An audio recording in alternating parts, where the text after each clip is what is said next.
আসসালামু আলাইকুম। আমার চ্যানেলে আপনাদের সকলকে স্বাগত।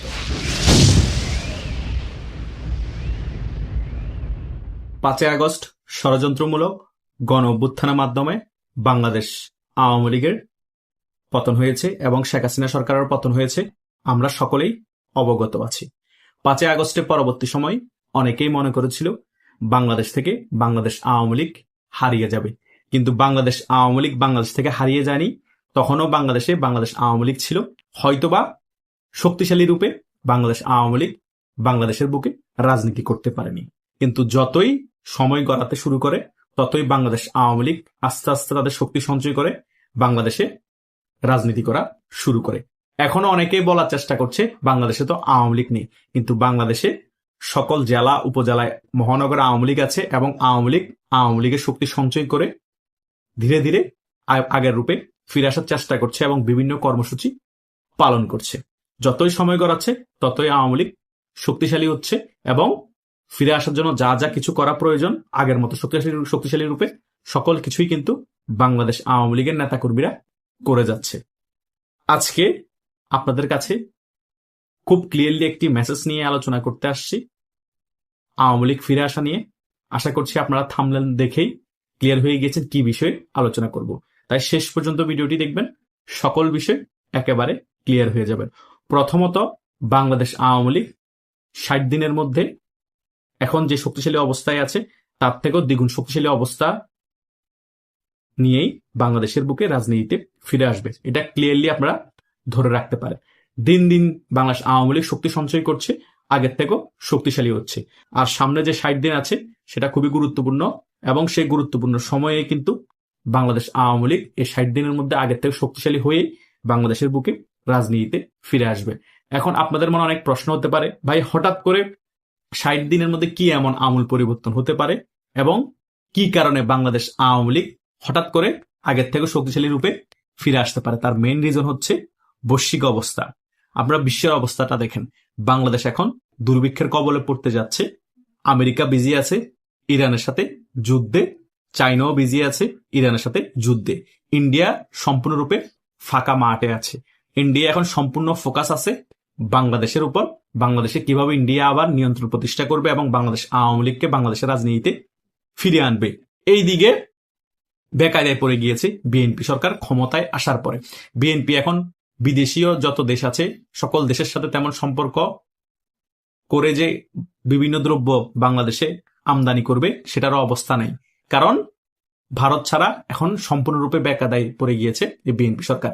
ভারতই এখন হচ্ছে বিএনপির শেষ ভরসা, যা কিছু আমদানি করতে হবে ভারত থেকে আমদানি করতে হবে।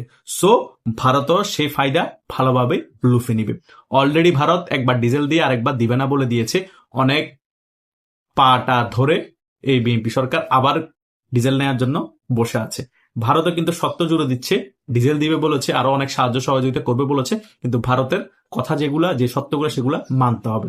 অনেক আগে থেকে সে সত্যগুলা দিচ্ছে, বিএনপি সরকার ক্ষমতায় আসার পরে মানছে না, না মেনে ভারতের সাথে সম্পর্ক ভালো করার চেষ্টা করছে। ভারত এই ব্যাপারগুলো ভালোভাবে দেখছে না। সো ভারত মেন খেলাটা শুরু করে দিয়েছে। আমেরিকা বাংলাদেশে এখন মাথা ঘামানো তেমন চেষ্টা করেও পারছে না ভারতের রয়ের কারণে, এবং পাকিস্তান আইএসও ভারতের রয়ের কারণে বাংলাদেশে কোণঠাসা হয়ে পড়েছে। তাই বিএনপি এখন বেকায়দায় ভারত কূটনীতিকভাবে চেপে ধরেছে এবং বাংলাদেশের জনগণও এই বিএনপি সরকারের উপর পেড়াব হয়ে আছে। আওয়ামী লীগও 26শে মার্চের মধ্যে যে খেলা দেখানো শুরু করে দিয়েছে, এই কঠিন অবস্থায়ও সারা বাংলাদেশে একটা জাগরণ তৈরি হয়ে গিয়েছে যে বাংলাদেশ আওয়ামী লীগ এখন আগের রূপে ফেরার চেষ্টা করছে।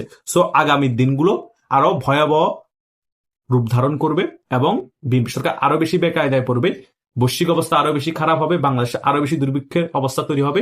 আর সেই সুযোগে বাংলাদেশ আওয়ামী লীগ 60 দিনের মধ্যে নিজেদেরকে গুছিয়ে নিয়ে বাংলাদেশের বুকে শক্তিশালী রূপে ফিরে আসবে। এই দিকে সাপোর্ট করবে ভারতীয় কূটনীতি, অন্যদিকে বাংলাদেশ আওয়ামী লীগের নেতা কর্মীরাও একটি স্পেস পেয়ে যাবে এবং জনগণও এই বিএনপি সরকারের উপর আরো বেশি প্যাডাপ হয়ে যাবে। অলরেডি বিএনপির অনেক মন্ত্রীদের বেফাস মন্তব্যের কারণে বাংলাদেশের জনগণ অলরেডি প্যাডাপ হয়ে আছে। সমঝোতার ভিত্তিতে চাঁদাবাজি, বাংলাদেশে কোনো পেট্রোল ডিজেলের অভাব নাই, সকল জায়গায় পেট্রোল ডিজেল পাওয়া যাচ্ছে, আমরা ভর্তুকি দিচ্ছি, সে কারণে পেট্রোল ডিজেলের দাম এখনো বাড়েনি। মিথ্যা প্রপাগান্ডা, বেফাস বক্তব্যের কারণে আরো বেশি সমালোচনার মুখে পড়ে গিয়েছে এই বিএনপির মন্ত্রীরা জনরোষে পড়ে গিয়েছে। অন্যদিক দিয়ে আওয়ামী লীগের নেতা কর্মীরা সংগঠিত হয়ে আওয়ামী লীগের বিভিন্ন কর্মসূচি পালন করছে, ঝটিকা মিছিল করছে, বিক্ষোভ মিছিল করছে, বিভিন্ন জায়গায় সেফলি সভা সমাবেশ করে যাচ্ছে। সো এখন এই পরিস্থিতি থাকলে আর 60 দিন পরে কি পরিস্থিতি হবে কল্পনা করেন। তার মানে মোটামুটি ক্লিয়ারলি বোঝা যাচ্ছে 60 দিনের ভিতর আওয়ামী লীগ আরো বেশি শক্তিশালী রূপে বাংলাদেশের বুকে রাজনীতিতে ফিরে আসবে। আওয়ামী লীগের কার্যক্রমের উপর যে নিষেধাজ্ঞা আছে সেটা তুলুক বা না তুলুক, সেটা কোনো কিছুই ম্যাটার করে না। আমি আগেও বলেছি, এই নিষেধাজ্ঞা নির্বাহী আদেশের মাধ্যমে দিয়েছিল একটি অবৈধ সরকার, যিনি ছিলেন ডক্টর ইউনূস, তিনি। সো তিনি অবৈধ ছিলেন, তার যে নির্বাহী আদেশ সেটা অবৈধ ছিল, তিনি চলে গিয়েছেন। সো তার ওই আদেশটাও চলে গিয়েছে। সো এগুলো কাগজে কলমে কোনো ভ্যালু নাই এই নির্বাহী আদেশ। এখন বিএনপি জোর আছে, সে কারণে ওই ডক্টর ইউনূসের নির্বাহী আদেশটাকে বলার জন্য চেষ্টা করছে। আওয়ামী লীগের কার্যক্রম এখনো নিষেধাজ্ঞা আছে, আওয়ামী লীগ কোনো কার্যক্রম পরিচালনা করতে পারবে না। বাস্তবে এই কথার কোনো ভিত্তি নেই। 40 থেকে 45% রাজনৈতিক জনসমর্থন আছে এই বাংলাদেশ আওয়ামী লীগের। সো এত বড় একটা রাজনৈতিক দলকে বেশি দিন যদি আপনি কার্যক্রম নিষেধাজ্ঞা দিয়ে রাখেন, তারা নিজে থেকে অটোমেটিক্যালি ভাবে কার্যক্রম শুরু করে দিবে। কারণ এত জনসমর্থন থাকা পরেও একটা রাজনৈতিক দলকে নিষেধাজ্ঞা দিয়ে রাখা যায় না।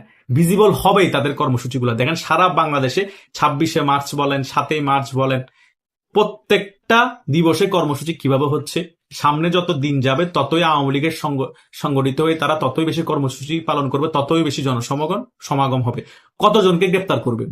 জেলের মধ্যে জায়গা আছে গ্রেপ্তার করতে করতে। বাংলাদেশের মধ্যে কি মাত্র কয়েক লাখ মানুষ বাংলাদেশ আওয়ামী লীগকে সমর্থন করে? লাখ লাখ কোটি কোটি মানুষ বাংলাদেশ আওয়ামী লীগের সমর্থক আছে।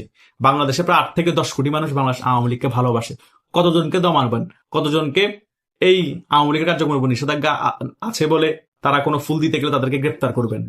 লাভ হবে না। যতই দমানোর চেষ্টা করবেন ততই শক্তি সঞ্চয় করে আওয়ামী লীগ ফিরে আসবে। আপনারা যে বেকায়দায় পড়ে গিয়েছেন এই 1-1.5 মাসের মধ্যে, সেটা সম্পূর্ণরূপে ক্লিয়ার। আর 2 মাসের মধ্যে আপনারা আরো বেশি বেকায়দায় পড়বেন, আর আওয়ামী লীগ আরো তত বেশি শক্তি নিয়ে বাংলাদেশের বুকে রাজনীতিতে ফিরে আসবে। কোনোভাবে কোনো চক্রান্ত করে কোনো ষড়যন্ত্র করে দমাতে পারবেন না। আর ইন্ডিয়ার চাপটা আগে নিতে পারেন নাকি দেখেন। ইন্ডিয়া ডাইরেক্টলি আপনাদেরকে কিছু করবে না, কিন্তু ঘুরে খেলে দিবে। ইন্ডিয়ার কাছে সকল লিস্ট আছে। 5 আগস্টের পরবর্তী সময় কে কোন বক্তব্য দিয়েছেন, কে দিল্লি না ঢাকা বলেছেন, কে 7 সিস্টার্স দখল করবে বলেছেন, বিএনপির কোন নেতা তার বইয়ে শাড়ি এনে জ্বালিয়ে পুড়িয়ে ছাই করে দিয়েছে ইন্ডিয়ান প্রোডাক্ট বলে, আমরা সকলে অবগত আছি, ভারতও অবগত আছে। কথা বুঝেন নাই? এই বিএনপির সরকারের মধ্যে কারা কারা ভারতপন্থী আছে, কারা কারা সিএ এর এজেন্ট আছে, কারা কারা পাকিস্তানপন্থী, সকল কিছুর রেকর্ড, সকল বায়োডাটা ভারতের রয়ের কাছে আছে। ভারতের গোয়েন্দা সংস্থারা সকল কিছু লিস্ট করে রেখেছে। হয়তোবা এখনো চুপ আছে, হয়তোবা এখনো বিএনপির সাথে সম্পর্ক ভালো রেখেছে, কিন্তু ঝোপ বুঝে কোপ মেরে দিবে ভারত সরকার। কূটনীতিক ভাবে মারবে, ডাইরেক্টলি না মারলো। আর সেই সুযোগে আওয়ামী লীগ স্পেসটা কাজে লাগাবে এবং জনগণকে সাথে নিয়ে রাজপথে নেমে রাজপথ দখল করবে। কিচ্ছু করতে পারবেন না। 60 দিনের মধ্যে বাংলাদেশে অনেক ম্যাসাকার একটা পরিস্থিতি তৈরি হবে। আওয়ামী লীগ পুরো দমে বাংলাদেশের রাজনীতি ফিরে না আসলো, অন্তত আগের থেকেও এখন যে অবস্থায় তার থেকে একটু শক্তিশালী রূপে বাংলাদেশে আবির্ভূত হবে। কোনোভাবেই ঠেকিয়ে রাখতে পারবেন না, এটা রিয়েলিটি। সো রিয়েলিটিটা মেনে নেন, রিয়েলিটি মেনেই আপনাদের দেশ পরিচালনা করুন, সেটাতে আপনাদের জন্য মঙ্গলজনক। তাহলে অন্তত 5 বছর না পারলেও 3-4 বছর সরকারে থাকতে পারবেন। আর যদি আওয়ামী লীগকে রাজনীতি করার স্পেস দেন তাহলে 5টা বছর অন্তত দেশ পরিচালনা করার সুযোগ পাবেন। তা না হলে 5 বছরও দেশ পরিচালনা করতে পারবেন কিনা সন্দেহ আছে। আশা করছি আপনারা সকল বিষয় বুঝতে পেরেছেন এই আলোচনায়। তবুও যদি আপনাদের কোনো কনফিউশন থাকে, কোনো প্রশ্ন থাকে, ভিডিওর কমেন্ট বক্স আছে, সেখানে কমেন্ট করতে পারেন। ধন্যবাদ সকলকে।